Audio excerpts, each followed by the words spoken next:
Titre de séjour en France, un rassemblement pour la régularisation des sans-papiers. Un rassemblement a été tenu devant la préfecture de l'Isère, France, mercredi 23 septembre, par la Confédération Générale de Travail, CGT, des travailleurs sans-papiers de l'Isère, soutenue par la Coordination iséroise de solidarité avec les étrangers migrants. Les militants ont exigé la régularisation de la situation des travailleurs sans titre de séjour, parmi lesquels des Algériens et des Marocains, a indiqué le média français Place Grenet. Selon la même source, la dénommée Sylvette Gilly, bénévole à la CGT des travailleurs sans-papiers de l'Isère, a dénoncé avec force la situation à laquelle font face les sans-papiers étrangers.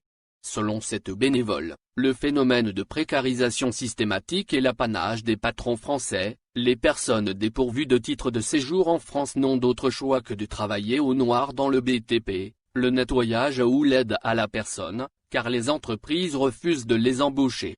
Les petits patrons en profitent pour ne pas payer les cotisations, dénonce-t-elle.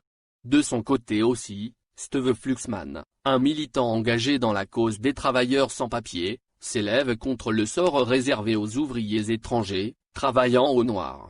Nous suivons un homme qui a travaillé un mois entier pour son patron sans jamais avoir reçu son salaire, indique-t-il.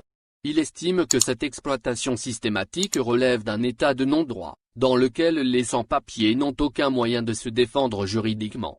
Ainsi, selon les militants, les travailleurs sans-papiers en France possèdent un statut fragile qui génère une incidence extrêmement grave sur leur santé, notamment en ces temps de propagation fulgurante de coronavirus.